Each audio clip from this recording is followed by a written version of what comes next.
धन्यवाद माननीय प्रधानमंत्री जी आपका, जिनका संकल्प है भारत की तस्वीर बदलकर एक नवयुग, एक नए भारत का निर्माण, जो न कभी रुकेगा, न झुकेगा, न थकेगा, सिर्फ प्रगति करेगा।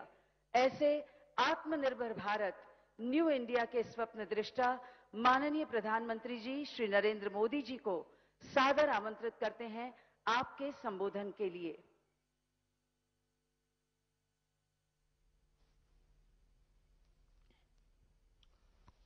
નમસ્તે.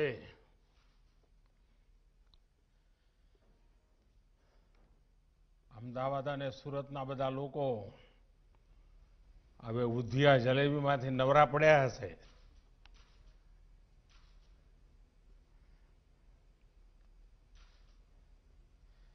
गुजरात के राज्यपाल श्री आचार्य देवव्रत जी, केंद्रीय मंत्रिमंडल में मेरे सहयोगी अमित शाह जी, हरदीप सिंह पुरी जी, गुजरात के मुख्यमंत्री विजय रूपाणी जी,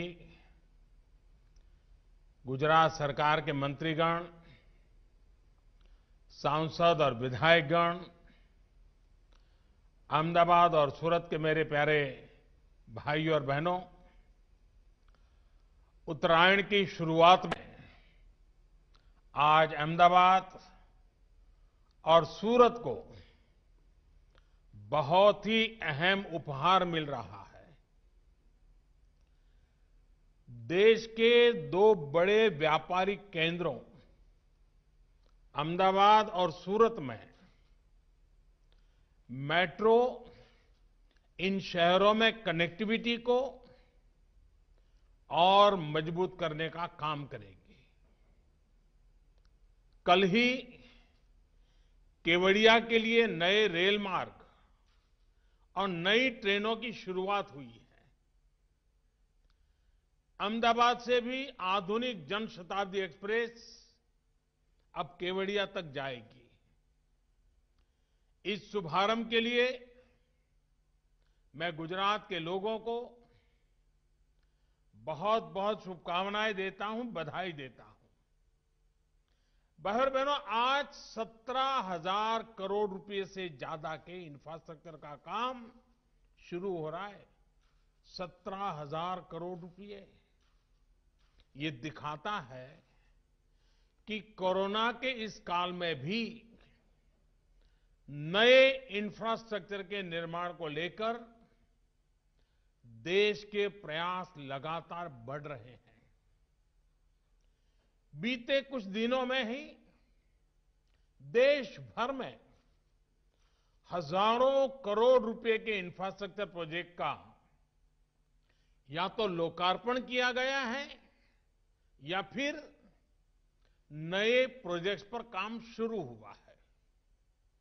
साथियों, अहमदाबाद और सूरत दोनों गुजरात की और भारत की आत्मनिर्भरता को सशक्त करने वाले शहर हैं। मुझे याद है जब अहमदाबाद में मेट्रो की शुरुआत हुई थी तो वो कितना अद्भुत पल था। लोग छत पे धावे पर खड़े थे। लोगों को चेहरों पर जो खुशी थी वो शायद ही कोई भूल पाएगा। मैं ये भी देख रहा हूं कि अहमदाबाद के सपनों ने, यहां की पहचान ने कैसे खुद को मेट्रो से जोड़ लिया है। अब आज से अहमदाबाद मेट्रो के दूसरे चरण पर काम शुरू हो रहा है। अहमदाबाद मेट्रो रेल प्रोजेक्ट में अब मोटेरा स्टेडियम से महात्मा मंदिर तक एक कॉरिडोर बनेगा और दूसरे कॉरिडोर से जीएनएलयू और गिफ्ट सिटी आपस में जुड़ेंगे। इसका लाभ शहर के लाखों लोगों को होगा। साथियों, अहमदाबाद के बाद सूरत गुजरात का दूसरा बड़ा शहर है। जो मेट्रो जैसे आधुनिक पब्लिक ट्रांसपोर्ट सिस्टम से जुड़ेगा। सूरत में मेट्रो नेटवर्क तो एक प्रकार से पूरे शहर के महत्वपूर्ण व्यापारिक केंद्रों को आपस में कनेक्ट करेगा। एक कॉरिडोर सरथना को ड्रीम सिटी से तो दूसरा कॉरिडोर भैसन को सरौली लाइन से जोड़ेगा। मेट्रो के इन प्रोजेक्ट की सबसे बड़ी खासियत यह है कि ये आने वाले वर्षों की जरूरतों का आकलन करते हुए भी बनाए जा रहे हैं। यानी जो आज इन्वेस्टमेंट हो रहा है उससे हमारे शहरों को आने वाले कई सालों तक बेहतर सुविधाएं मिलेगी। भाइयों और बहनों, पहले की सरकारों की जो अप्रोच थी, हमारी सरकार कैसे काम कर रही है, इसका बेहतरीन उदाहरण क्या फर्क था, ये बहुत भली भांति देश में मेट्रो नेटवर्क का विस्तार से पता चलता है। 2014 से पहले के 10-12 साल में सिर्फ 225 किलोमीटर मेट्रो लाइन ऑपरेशनल हुई थी।